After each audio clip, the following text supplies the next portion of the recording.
What's going on? What's going on? Let's just make sure that audio, everything is good. Welcome back. Welcome back to myempirepro.com. I'm coming to you live from myempirepro.com. My name is Ola. Today we're going to dive straight into chapter 3 of Digital Empire Guide. Today we're going to dive straight. All right. Just want to make sure that the audio is good. All right. So we're diving straight into chapter 3 of Digital Empire Guide. I have quite a few things to cover here today. So, chapter 3, three core pillars. We're going to talk about three core pillars today. If you've read my books, my other books, there's a good chance you have an idea of what three core pillars are. But we're also going to talk a little bit further about it today. Okay. Three core pillars. Why do you? First of all, we're talking about digital marketing. Okay, we're talking about digital marketing. This book is about digital marketing. It's about marketing in the digital age. It's about understanding the opportunities that are available in this era that we just found ourselves in, and also there's quite a bit of danger in not paying attention. Because things are moving so fast and the rug could be pulled right from under you if you're not paying attention, if you're an entrepreneur, right? If you're a consumer, if you own a 9 to 5 type of business, as in like you just sell your time, you don't have to worry about what I'm talking about. But if you are in fact a producer and you have a plan to put impact in this world somehow, some way, right? You will have to use digital marketing. So I think you know that already. That's why you're following the series. Okay. Now, with that being said, you can't just jump into digital marketing. You got to have a plan, right? Just like anything worthwhile in life, you have to start with a plan. So you have to kind of draw out a plan that with respect to what you're looking to accomplish, right? If you don't do that, you're just like anybody else, right? You basically feed on crumbs. You feed on anything anybody pushes out into the marketplace, or as long as it seems to fit what you're looking for. But the key word there is seems, right? So, but if you have a plan, then you're basically protected, okay? Because the truth is that digital marketing comes with certain there's a course. There's a course that it comes with, right? There's a lot of attention pulling you from right to left. There's a lot of things trying to get your attention. There are gurus, there are products, there are new things, the AI, artificial intelligence, machine language, a new way of doing things, algorithms, all this different craziness, terminologies, and different ideas and concepts coming up every day because things are moving so fast. So if you go into digital marketing without a plan, you will hurt yourself essentially. Okay. And that's why I feel like if you are going to approach digital marketing, we should talk about this. We should talk about having a plan. And the plan I'm going to give you today is the three core pillars. Okay. It's a system. It works 100% of the time. The only thing that doesn't work 100% of the time is you and I, right? Our brains.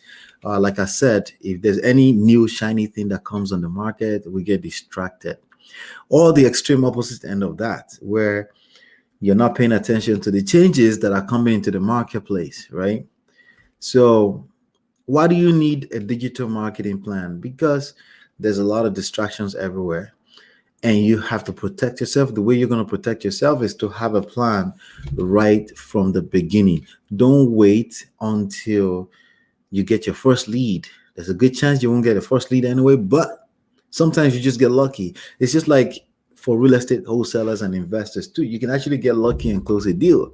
The problem is that you won't be able to repeat that over and over again if you don't have a systemic plan in place. Okay. But today we're talking about having a digital marketing plan.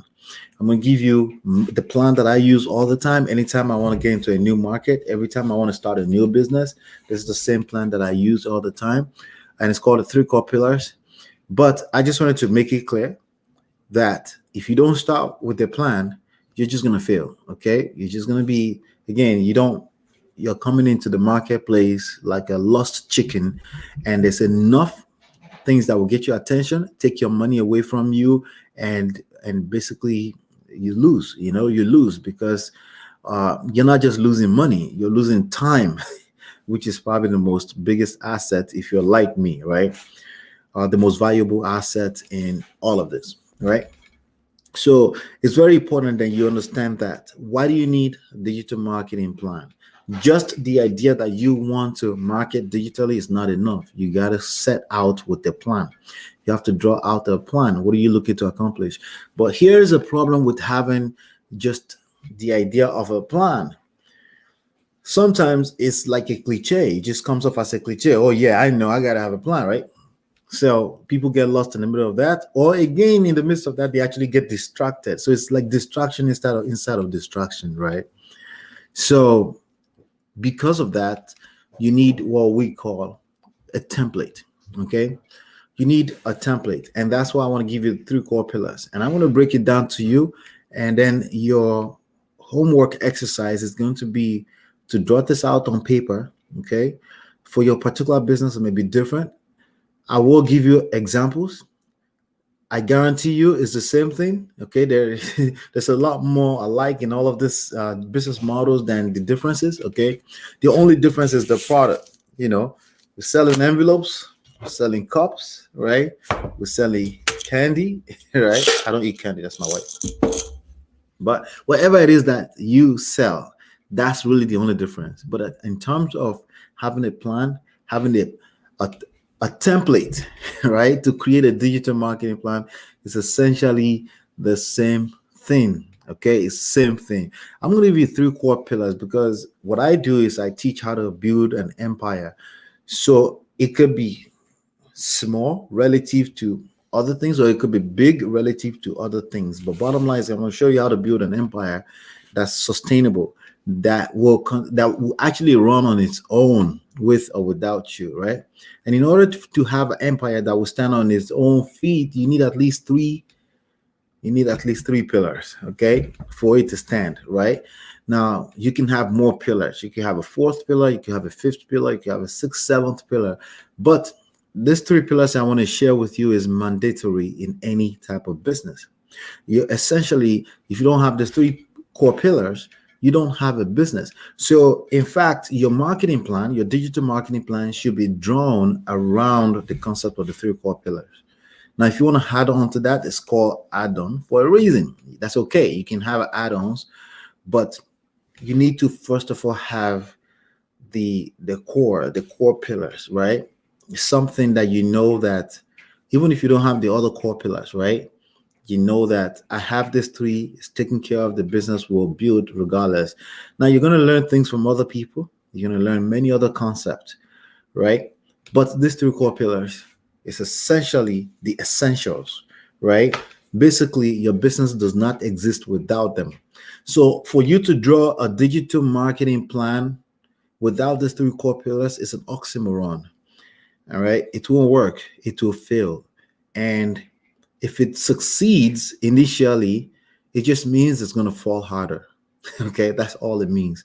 And there are many business models out there that is missing one, two, or all three of this, and would tend to, sometimes look like it's succeeding in the beginning. And usually they comes off as maybe even sexier idea, right?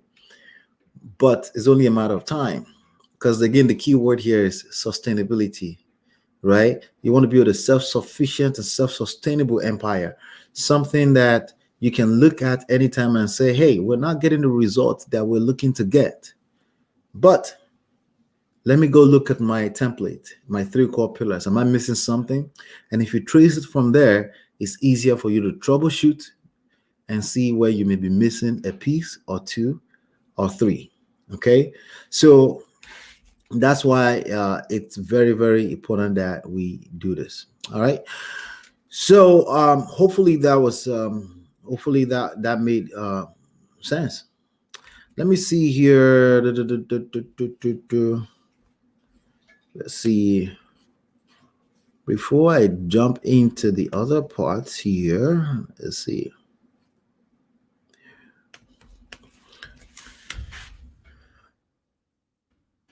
see here. Let's see.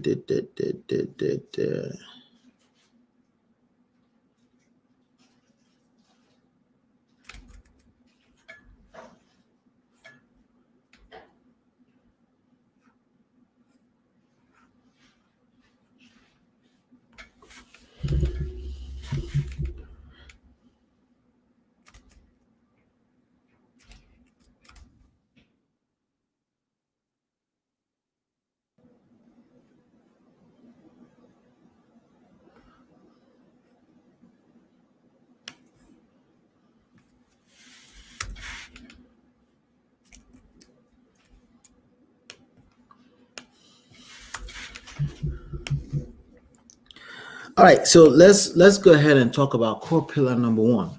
Okay, core pillar number one. Core pillar number one. You can write this down. Is value. Okay, let me tell you the source of this. Okay, a quick story. There's a guy that's basically a virtual mentor for me and a whole lot of other people in the marketing world. His name is Dan Kennedy.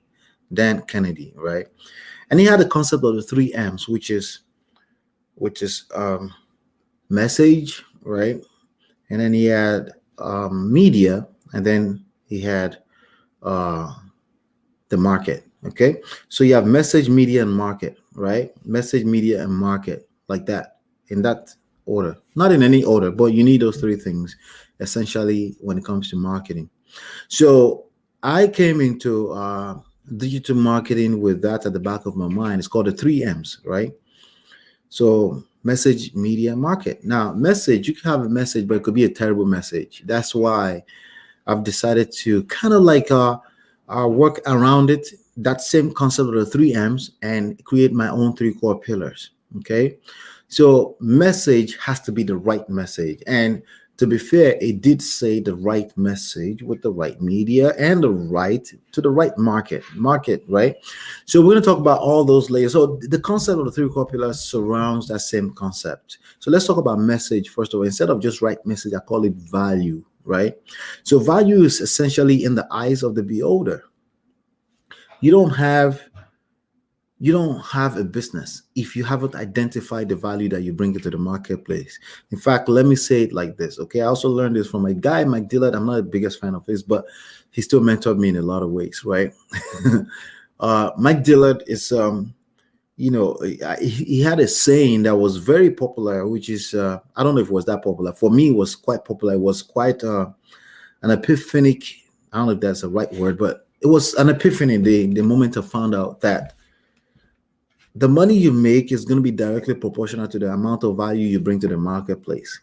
Okay, now it's not the amount of value you bring to one person, okay, to the marketplace. It's as simple as that. Marketplace is never one person, because you may be like, huh, you know what, I did so much for that customer, but I got nothing. Well, that's because one person don't make up a market. A group of persons will make up what you call a market, right? We're going to talk about market in a second, but let's talk about the message, right? We're turning message into value. It needs to be value. So you need to take time to identify the value that you bring into the marketplace, okay? Now, on chapters later, we're going to be talking about market research, and this is going to be very, very important when we're talking about market research. But a lot of times you will have people that will tell you that, hey, you should start with the persons in mind and how you can serve them. That's not always necessarily true. Okay. Honestly, you can go in any order as long as the three core pillars are taken care of. Okay. It could be, hey, this is what I love. This is the kind of value I bring to people. And sometimes you can start with that and then find the people that will be a fit to enjoy that value. Okay, but you just want to keep one thing in mind, that you may feel like something is valuable and the market can tell you no, it's not valuable, right? And the market is always right, but remember that no one person, no one entity makes up the market. It has to be a group of persons at least. Okay, if you depend on one person or any one entity to be the market, you've got problems, right? But again, topic for another segment here. Let's focus on value. Value is in the eyes of the beholder. In other words, you have to keep learning about the value you bring to the marketplace. You may have an idea in the back of your mind that this is the value I bring, this is what I do, for people, right? And it may needs to be brushed up a little bit. It may needs to be you may need to enlighten the value that you bring to the market. How do you do that? Basically, is you had additional value on top of it. So sometimes you have something they call the value stack. You want to stack upon it until it becomes what they call irresistible, when your ideal person that you want to work with is essentially will be mad and crazy and stupid to not take you up on your offer.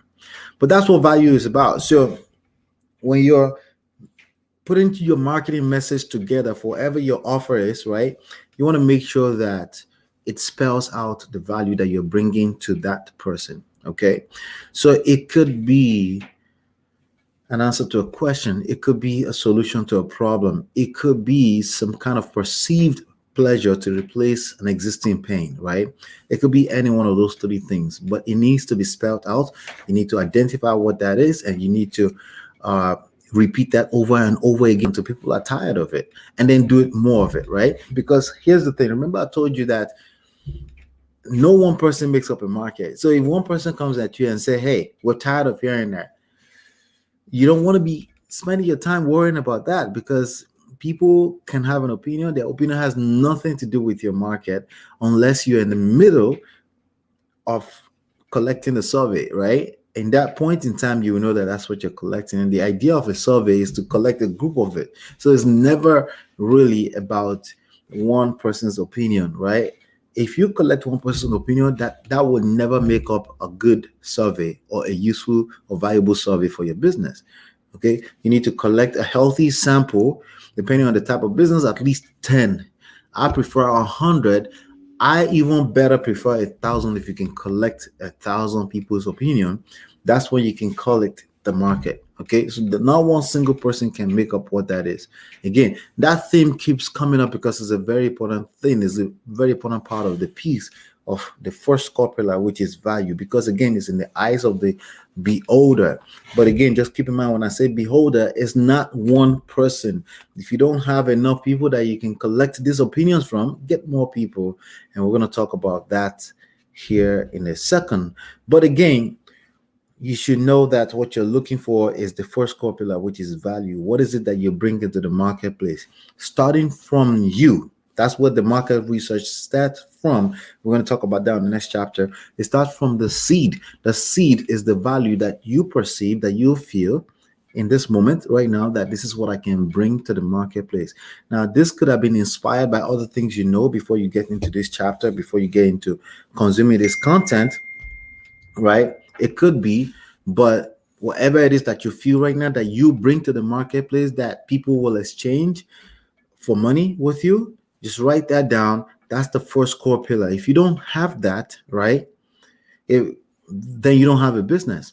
Then I'll give you another one, right? If all that is for you is basically you can help them make money, that's not good enough. That's not sustainable. If all you can do for people is help them make money, that's not good enough. That can be a piece of it, right? But there are other things, other value that you bring to the table that maybe more money can help them do. But you need to identify what that is beyond just money, because if it's just money, there is no substance, it's not sustainable, and it's not going to last. Okay. So that's that. So the first core pillar, you should put that down, write that down somewhere, is value. You need to take the time, okay, to identify the value that your business and you bring to the marketplace. Now, let's talk about how do you create the digital marketing plan. Okay. Um, how do you do that? Okay. Well, it starts with the knowledge. Okay. It starts with the knowledge. And that's why we're here. That's what we're talking about right now. But you may want to grab a pen and a paper. And there are some buzzwords that I'm throwing around all over the place. So earlier, you probably heard things like there's no one single person that makes up a marketplace. It doesn't exist, right? That's not a market. All right. So any one person's opinion should be appreciated, but you should take it with a grain of salt. All right. Okay. That's your opinion. Thank you. I will write that down and I will collect some more opinions. Now, if that corresponds, or that's correlate with other people's opinion, then it becomes a survey that you can use to boost the first core pillar, which is value, right? So now, in order to get a lot of people to give you this opinion, it's going to take a lot more than 24 hours in a day. How are you going to get 24 hours in a day? Let's first of all talk about that, because I know you're going to need more than 24 hours in a day. How is that even possible to get 24 hours in a day? Right? Because you have to sleep, you have to eat, you have to shower, you have to take care of family, you have to answer to family, you have to do these other things that makes up life. So it's not enough. Like 24 hours already, you're not going to get that. So you're probably going to get, best case scenario, if you're a workaholic, maybe you can work 12 hours a day. So that's half. Now you need 12 additional hours plus more in order to do this the right way. How are you going to do that? The way you're going to do that is called leverage. Okay. I'm going to add another word to that. The second word is automation. Okay. So the second pillar, according to Dan Kennedy, as I mentioned in the previous subtopic, is you had message, but you had media, right? So it has to be the right media. Okay. Now, when you have the right message, if you don't pass it through the right medium, right, you're not going to get to the third core pillar, which we're going to talk about a little bit more elaborately in a second, right, which is the market, right? So we're talking about media right now. In terms of the medium that your value has to go through to the people you're trying to serve, you have to put together, in a digital age, some form of automation. Okay. Now, the problem with automation is that it's very easy to go down a rabbit hole that will basically create the opposite of productivity. Okay. You may get stuck on banners on your website. You may get stuck on the newest plugin. And those things are not the issue. They're not the real thing you should be worried about. What you should be worried about is accomplishing what you need to accomplish, meaning getting the value across to the market as fast as humanly possible, and in a way that you can repeat over and over, and in a way that it doesn't have to involve you personally. Okay. And that's why you need automation and leverage. All right. But like I was saying earlier, also, you need automation and leverage because you're going to need more than 24 hours in a day. And the way you're going to do that, again, is by using machines, okay? Using computers, okay? You don't have to build a computer from scratch. I didn't have to build a computer from scratch before you can watch this video or read this book. So you don't have to do that. But you need to acknowledge that you will, in fact, need technology. You will need automation. You will need leverage, okay? So you will hear me sometimes say second core pillar is supposed to be the right media, according to Dan Kennedy. But I want to add on to it that it must involve automation, technology, okay? When I say technology, it's not about 2005 technology. It's not about 2020 technology. It's about ever evolving technology. You got to stay on top of it because, again, people change behaviors, and how they appreciate to receive the value that you want to bring to the marketplace will also evolve over time. So it is an ever evolving thing. It's never a one stagnant thing, right? But automation, we're obsessed with. Technology, we're obsessed with. We want things to happen faster. We want things to happen easier. We want things to be simpler. We want to accomplish things without involving ourselves, without quote unquote hustle, right? So guess what you as a producer in the marketplace need to do? You need to be obsessed with the idea of getting value across to the people the most efficient and effective way. Okay. So, and it starts with your marketing message. Yes, the value that you bring to the marketplace starts with the message. Because if people don't get the message right, they will not be interested in what you have to offer, in the results that you bring to the place. They won't be interested because, again, you need to basically convince them that this is what they need, and that starts with the message, right?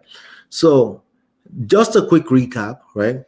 You have message, I call it value, okay? Because it doesn't have to be message. It just needs to be something that serves the customers, quote unquote, customers, or a potential customer, or a lead, or the market, right? But in order to get that across to them, you're going to need the medium, okay? You need the right media. So you may say, hey, but what we used to do in 1963 is send letters out to people. Well, can that still work today? It depends on your type of business, right? It also depends majorly on where the people you're trying to serve are hanging out. Okay. And that takes me to the next subtopic. How to make a digital marketing plan will continue here, right? Core pillar number three. The core pillar number three.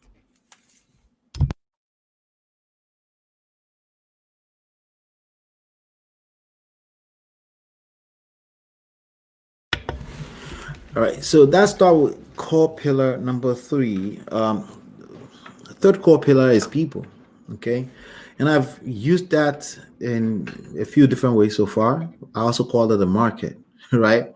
I didn't say person. It's not one person. It's not that one person that's messaging you right now on the DMs and the emails or trying to call you. It's not that one person. Okay.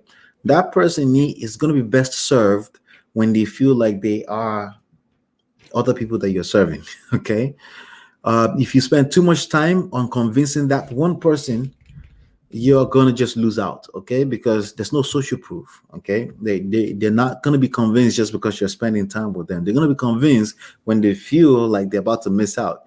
FOMO is a real thing. The fear of missing out is a real thing, and it affects the value you bring to people, because if people don't already buy into the idea that you can help them, you won't be able to help them anyway, right? So your marketing message is as good as the result that you actually bring to the people themselves, right?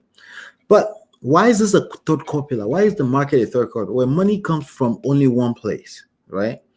And that's from people. Okay. Money does not come from your marketing message. Okay. No, it doesn't. It doesn't come from the machines. It doesn't come from leverage. It doesn't come from automation, from technology, right?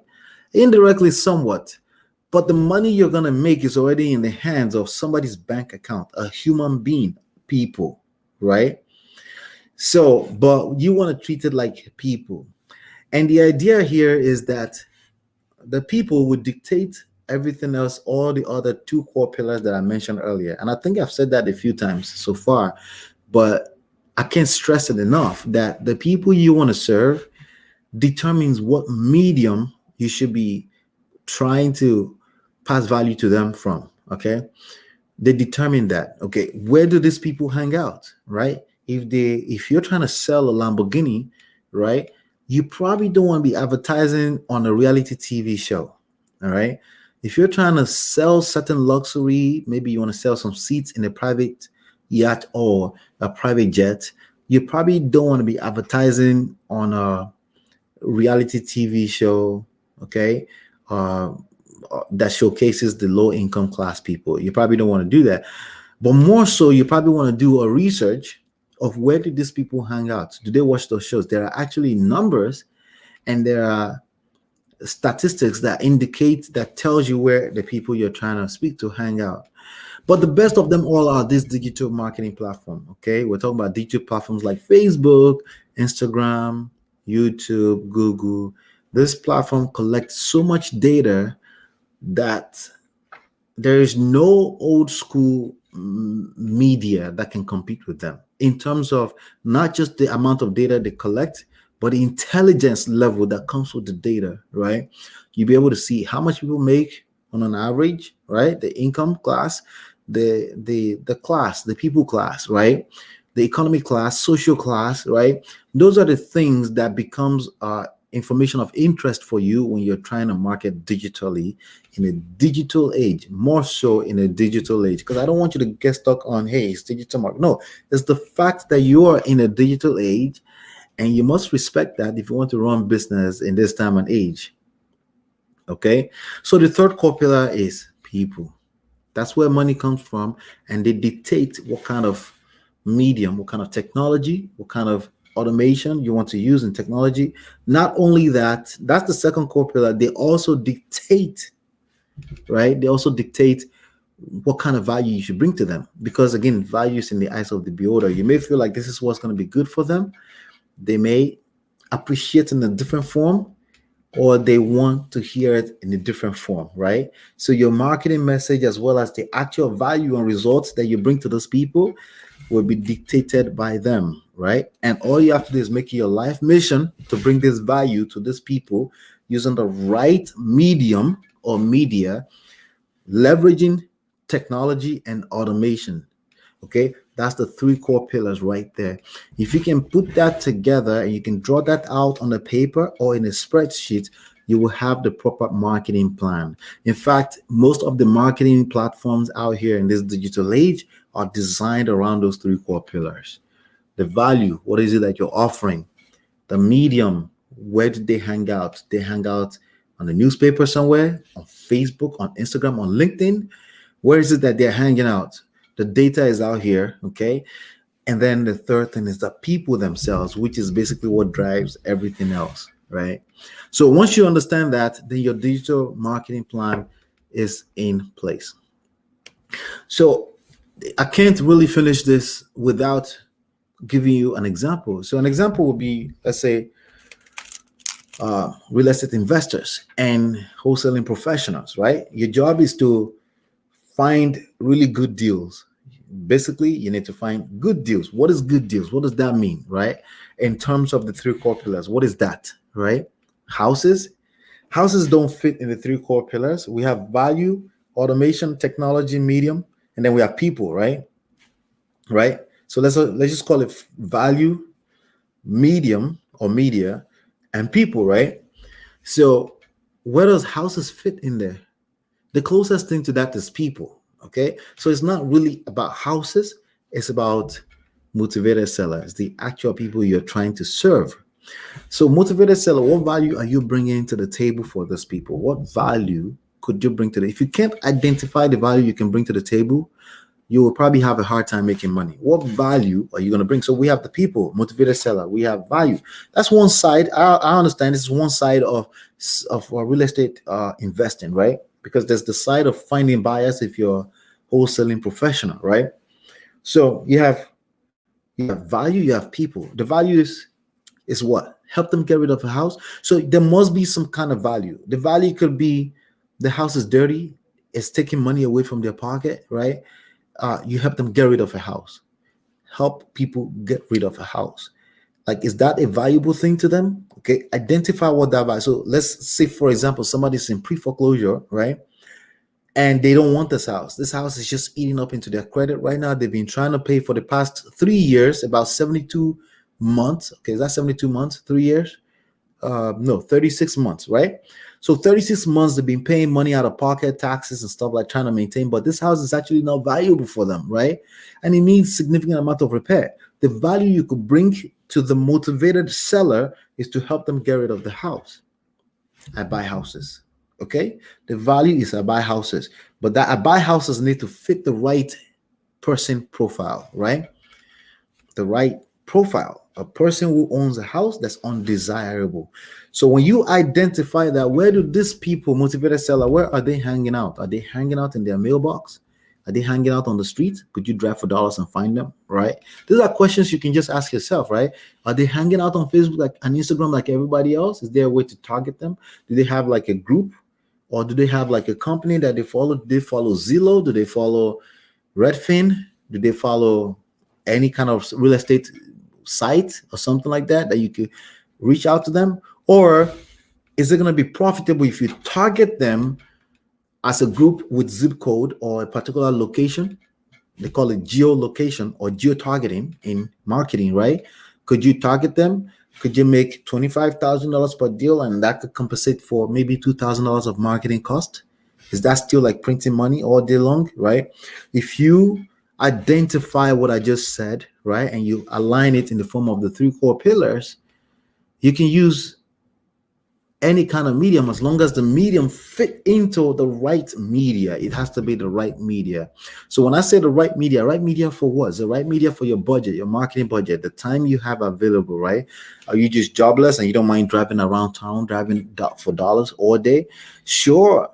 If it works out for you that way, it works out. But you gotta have a marketing plan in the digital age, okay?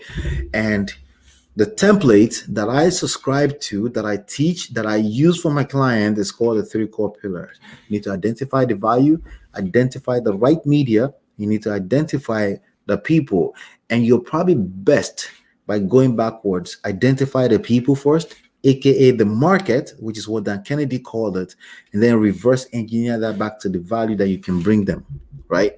And then you're in the game. like a professional digital marketing in any type of business. All right. So yeah, on the next chapter, we're going to be talking about market research. So that's we're going to spend a lot of time on the third core pillar, which is people, the marketplace, right? So we need to understand some criteria, how to find them, how to identify the, remember I told you the statistics and the data and the intelligence that comes with the available data in the digital marketing space is incredible. And the world right now, the future of business is for people who would acknowledge this and continue to use it, because I love it. It's just the future, and everything else, like cold calling and things like that, traditional, is going to go away more and more. You know why? Because the people, the market, basically don't hang out in those places. So you already know, if you go to an average person's home, there's no landlines anymore, right? So, and even if they're on the phone, they'll rather you text them first, at least before you're trying to call, which means they have the power of choice to say, oh, I'm not interested, right? So if you don't know how to craft a good message, marketing message, it's going to be a fail, and most people don't know how to do that. So, but the next chapter, we will learn market research. We'll learn how to take advantage of that and how you can use that in any kind of business, for that matter. Right. So that's it. That's all I have for you on this particular episode. Hopefully, you've been enlightened, educated. I will see you on the next one, and peace.